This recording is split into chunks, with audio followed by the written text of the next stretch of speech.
completely normal, average chef fondling his ham. The onion. Oh, bonjour, monsieur. It is me, Chef Bouillon, and welcome to today. Obviously, we are such a famous chef that our phones are just going off the hook. Well, what do I have to say for that? What do I have to say to that? Because today, we are making good food. You know what that means? It means we got the onion, we got the ham, we have the pork chop. Oh, we even have the breadcrumb. Sauce. Now, what does that mean today? Well, my friends, it means that we're going to have a 3-course meal today. What does that mean? It means that we're going to have, as I stated before, pork chops. Let the first course begin. So, when making your pork chops, your breaded pork chops, a la France, what you're going to want to do is get some 2 solid pork chops that are nice and beaten and ripe. You know it's a good pork chop when it can do that on the counter. So that's how you know it is good. So, first things first. Let us begin by opening the package. Or no, what am I talking about? I need to start off by washing my hands. Because obviously, I just touch meat. So remember that, viewers. You don't want Chef Bouillon to get arrested for, well, you know, what was it? What's that act? When you're not sanitary. Yes, you don't want to get Chef Bouillon a fine because he's unsanitary. I totally did not cause E. coli. If anyone asks, I was not in Vegas. So I am washing my hands right now. I hope that you viewers today have all passed 3rd grade and understand proper hygiene. Because if not, get out of my kitchen. Okay, so we are back on to cooking now the pork chops. We have our hands washed. We have our meat fondled. We have our 2 eggs right here that we're going to crack open. We're going to add seasoning. And we're going to add spice and everything that is nice. Alright, so let us begin. Making sure that we always wipe down where we crack. I'm going to crack on the side of the bowl. Remember, kids, don't do crack. First one in the bowl. Cameraman, focus in on you. You see, you got yourself a nice yolk right there. Heck, you can even play hockey with it. That ends one, that another done, and then yeah. Let me begin by the second one. Hold on that 1 sec. Oh shit. It seems like my battery camera is running low. Do not enter it yet. Let me start by cracking the first 2 eggs. That is nice and rice. So, obviously, now it's all clean. What do we do now? We wipe. For the sake of all moms out there, we do not want to messy our counter, right, Ma? Okay, we nod in agreement. Oh, by the way, one thing to mention. These are oven-baked pork chops. So what you want to do, first things first, is to preheat our oven. We are setting it at 400 degrees because our oven is special. But this recipe calls for 350. Heck, hopefully you guys done enough cooking by now that you would understand. We are going to go change the batteries right now. Cameraman, you might want to pause. Okay, I'll be back. Bye. You started?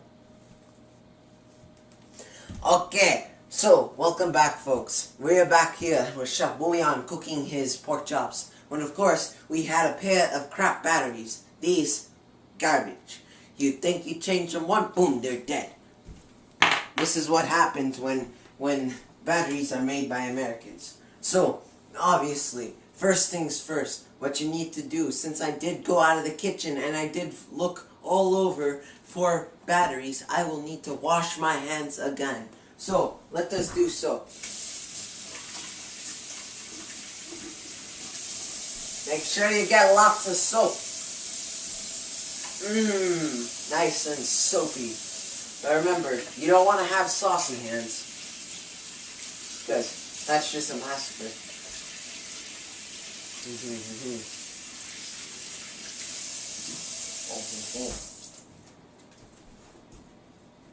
So, we are going to be dealing with raw pork today because obviously, you know, they're pork chops. What do you expect? But we are back on here with their eggs. First things first, you want to break the yolk. We are going to be whisking these eggs together so then they can we could dip the pork chops in the egg and then into the breadcrumbs as the average one would do. I'm going to take my salt. Yet again, this recipe requires an eyeball precision because this is from home. Let me begin. Alright, that should be good. Maybe a little bit more for the team. You can survive on salt, but pepper is where all the flavor comes in. Let me just whisk up and dissolve that salt before I add in my pepper. And I'm going to add in my pepper now. Nice and spicy. There we go. Nice and spicy. When you're whisking, cameraman, focus in on you. Cameraman. Now remember, focus in. Okay. Now remember, when you're whisking, you want to have a circular motion tilted to the corner of your bowl just so then you whisk up the most eggs. This method is very useful. As you can see, we have well mixed eggs. That would be perfect for our chopping next. Now, since this cloth has already been wiped down, I've already been used to wipe it down, I'm going to rest it on the cloth. Okay? Okay. So, next up. What's the matter? Yes, next up the egg. But the milk. My apologies. Tonight's been a long night. So, obviously, yet again, you eyeball to the point where you don't want too much. Just about there. Whisking. More. Alright. So, you want to have more, as Mama says. Okay, that's just about enough. Hey, you know, the extra milk, it just adds calcium, which we all need, right, Ma? Not gonna say anything? Okay. She's just giving me the dirtiest look right now and behind the camera. Once I'm done whisking up this egg and milk, I'll add in the garlic powder. Now, I do caution you guys, be light on the garlic powder. It's garlic. It's not salt or pepper where you can just melt it on and it'll turn out okay. Right? Right. Let me just begin. Now, just a pinch.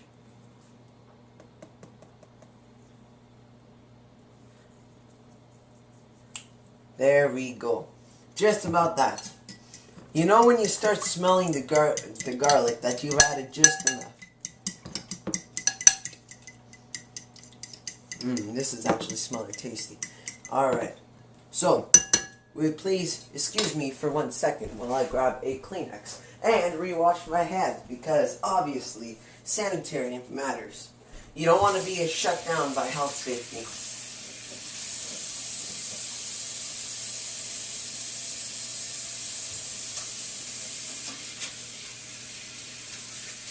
Ah yes. So, as I mentioned before, on the book here, on the recipe. Now, what you're going to want to do next is open your package. When you do that, just take your regular old knife, such as so. You want something with a little bit more grit, such as this one right here, with a nice spiky teeth. So, as by now you can tell, my French has faded. My French accent is fading very fast. So, I'm not going to continue talking like that, but this is cooking yet again. So, let's just begin. So, now, your pork chops are out. I'm going to show you a complex chain line that is very efficient. So, have that close, boom. Now, let me begin. Make sure that you're not wearing any jewelry, such as rings and stuff like that at the time. And you just want to dip your pork to the point where it's covered. Turn it so that it's evenly covered. And then once it's covered, boom, toss that bad boy in there. You want to really rub the spice in, such as so. The more breading you get on there, the crispier it's gonna be, which is oh so tendy. It's finger licking good. Nothing like the smell of breadcrumbs in the afternoon. Flip it one more time just to make sure that you got everything, and pushing it down. Alright, so this is our breaded pork chop. You want to place this bad boy on the sheet right here. Sprinkle a little bit. Careful not to get any on the counter or else my mom will have me by the head. And boom. Now, I got my second one. Same process. Let me tell you, Gordon Ramsay ain't got crap on me. Let me tell you, I'm just the master chef of all time. Lydia's, Lydia's Kitchen, you know, an Italian cook show, ain't got nothing on Chef Bouillon. Heck, even Chef Boyardee ain't got nothing on me, because you know why? I am the master of the spice.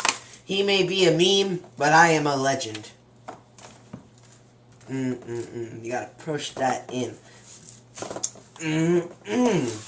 So good. Ain't this so good? You gotta press that. You gotta press it really good.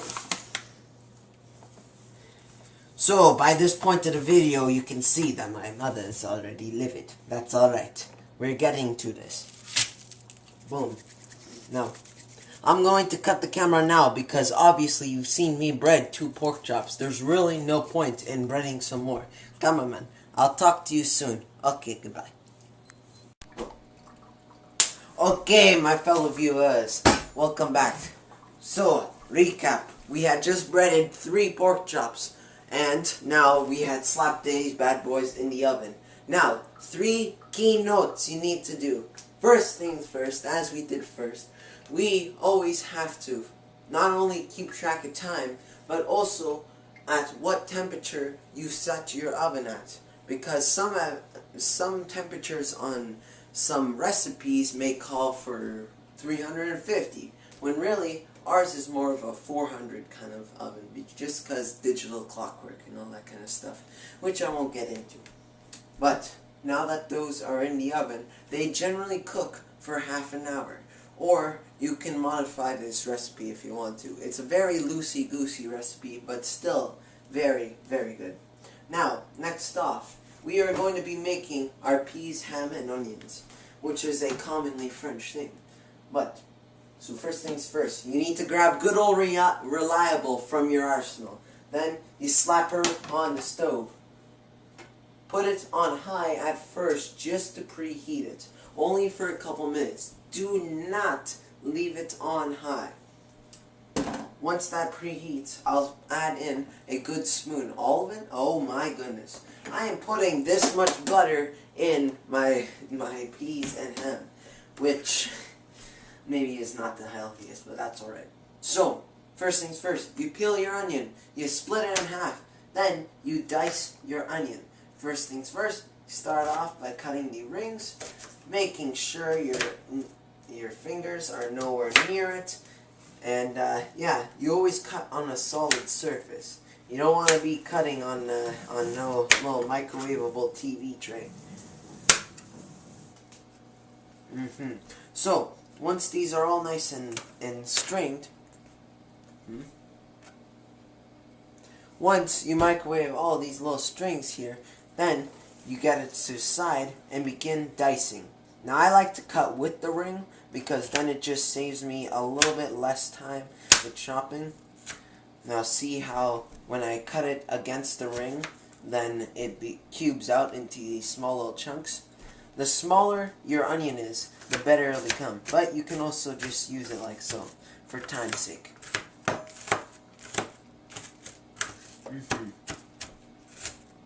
Now, chopping onions is just a little bit messy, but that is alright. Because now, once these onions are diced,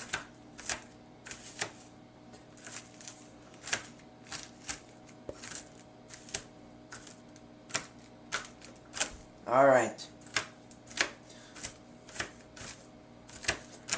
So, basically, you dice your onions. Smaller the pieces they are, the better it is. Now, this pan is at optimal temperature now. We're going to be turning it down to about a simmer for your stove. Now, with each stove, this may vary. Ours is very, very messed, which means you can turn it the slightest way and you're at a 5. So, you need to set it down to about a 3 or so if you have this kind of thing. But you want it at a general simmering temperature. Now that our oven is primed, you want your semi-soft butter to go into the bowl, into the pan, like so. And you want to spread that around for a nice even tanniness. Nothing like the sound of sizzling butter.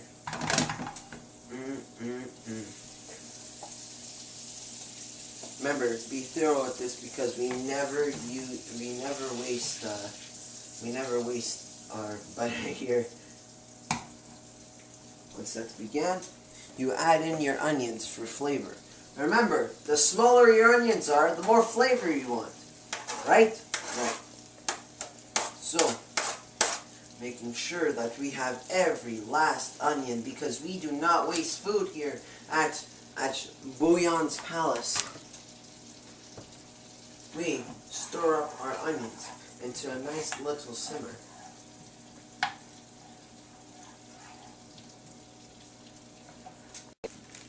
Now, back onto our topic. Sorry, we had some camera difficulties here. You want to grab about 4 slices of your ham. This is 3. Now, you want to separate those 4 slices into 3 and 1. 1 for me, of course.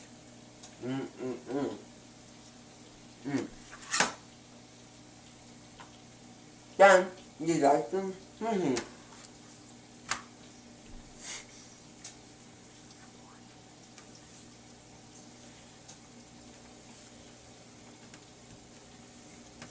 Now, it does not matter the size of these slices here.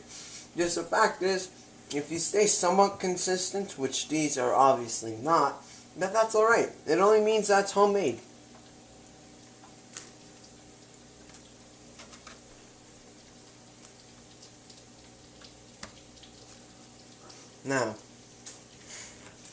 Now the ham does not need to be cooked for long.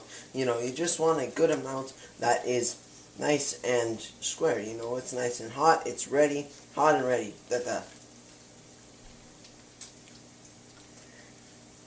Now, you may be asking yourself, well, this is kind of boring, Chef Bouillon. Why are you showing this to us? Well, you know, you got to be thorough with your explanation because if you're not, then trouble starts. Now, I'm going to add in these ham into the onions. And making sure that this is evenly spread out. Right now, since we are preparing our ingredients, you just want to, you know, have a good low simmer. Not to the point where it's bubbling, like literally frying the onions, just to the point where it takes a little bit longer to cook. Now, these sticks are nowhere near even, but that is alright, my friend, because that only means that's made from home. You open up your bag. Boom. Now, you might want to take off that top end with scissors, but I'm not going to do that right now. So then, you add in to about half a package of peas. Maybe more, maybe less. It's up to you. Now that is a lot of peas. But let's just hope it's not a lot of damage. Yeah, you want to keep on stirring this as you're going. You see, you really don't want it to stay to the one side, or else it'll burn to the bottom. That was a little bit of mess there, but you know what? I'm going to pick that up after. See, that's why I like cooking, because it's laid back. You could drop something, and it'll be completely fine. I am turning up the heat now to solid 6, because right now, I need this thing to be cooked. We want to cook it. So, we're just going to continue sauteing these peas right here for about 10 minutes or so. Leave them like this for now, just to de-thaw them. I'll get right back to you right after that. I'm Chef Bouillon, and I'll be back. Oh la la! Welcome back, my viewers. So now, quick recap. What have we been doing is that we have been de-thawing the peas and cooking the ham and onions at the same time. Now, disclaimer, I like a little bit more meat with my peas, so I added 3 more slices of ham in there, which is equally acceptable. Now, on a quick side note, this recipe is very much modifiable. You can put cold cut sliced ham, such as this right here, or you can put in leftovers from Thanksgiving, such as ham from Thanksgiving, or bacon, or breakfast sausage. You name it, you could probably put it in here, except for tofu. Hell no. That's just crossing the line, my friend. So for right now, we're just going to let that simmer. Well, at the same time, we add our solid salt and pepper.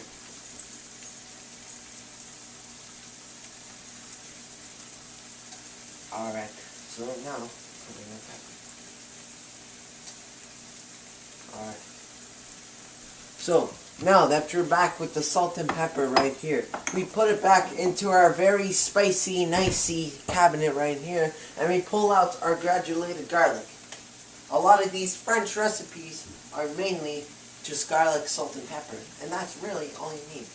Just a little bit for flavor. Maybe just a little bit more. Yeah, that's good. Hey, it's either go big or go home. Well, I'm already home, so I mean, how would that work?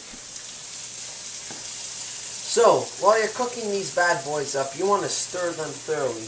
Now, try and move away from the center, such as how I've been doing it, because obviously I've been making a mess. But, due to my project, I can't currently clean it up on the spot. Now, let me move this all to the center. Make sure this meat is all nice and evenly split. And we're just going to grab this cloth here with my finger, because that's how manly I am. With the voice crack and all, we'll pick it up ourselves. Boom. I'm going to put this in the garbage here, and we'll wipe that right after. Okay? We'll wipe it right now. Maybe remember to wipe it in circles so that it's evenly mixed. Now, we're going to continue to cook these peas for a little while until the peas become nice and wrinkly. That will mean that they're fully cooked and ready to eat.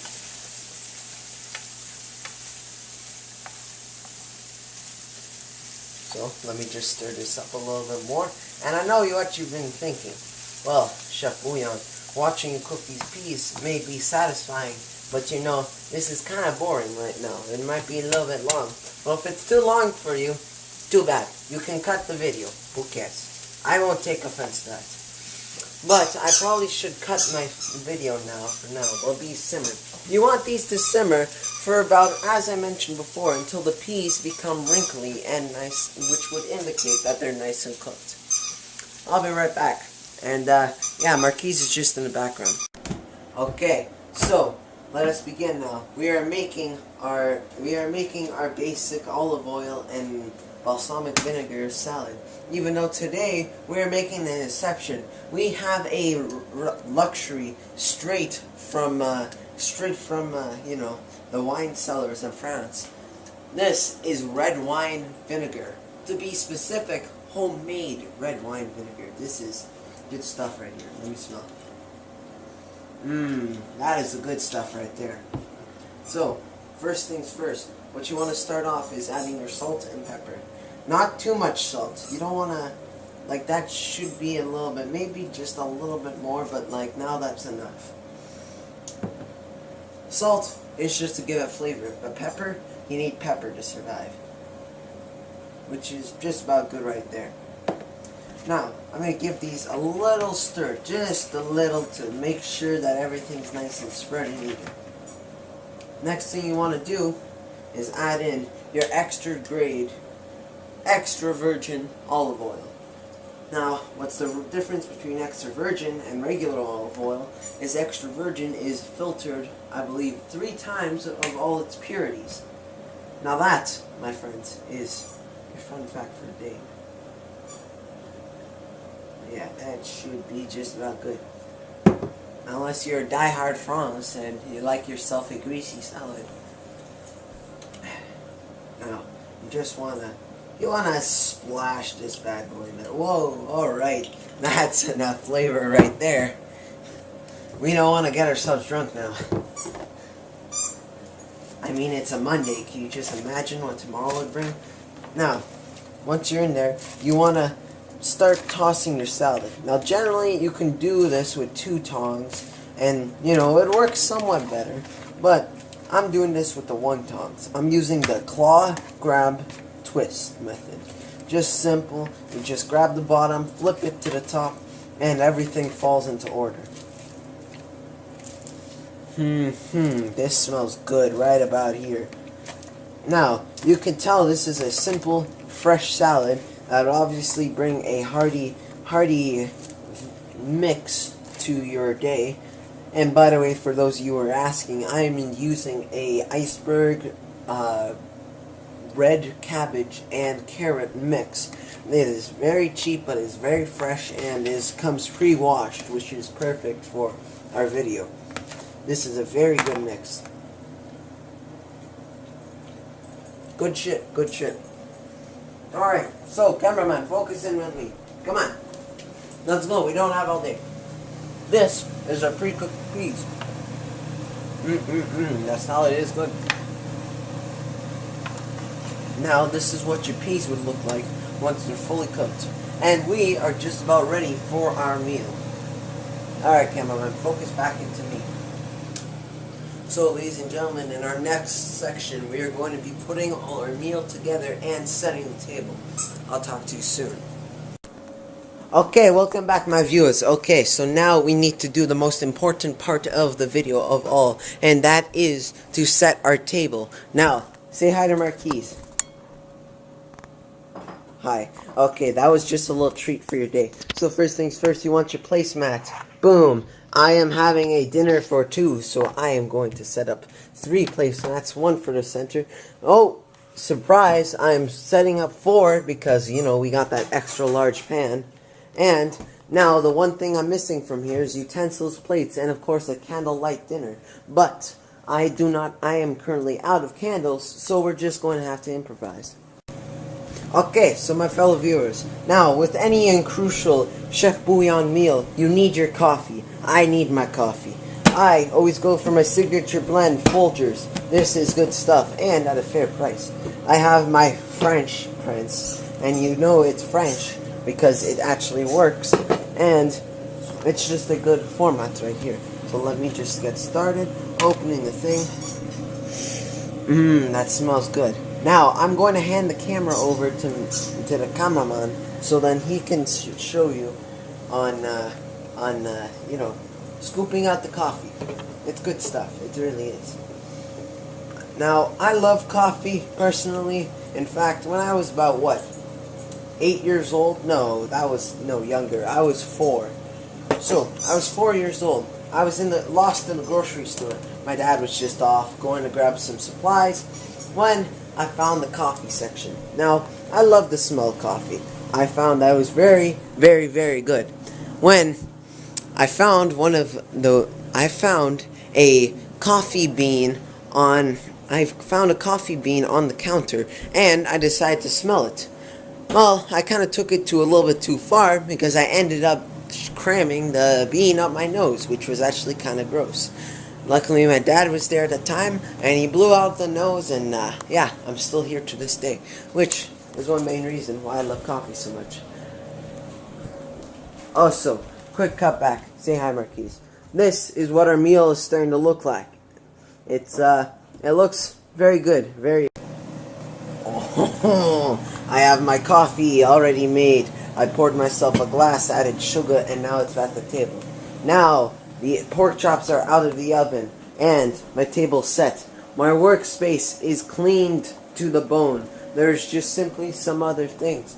And now, our final presentation.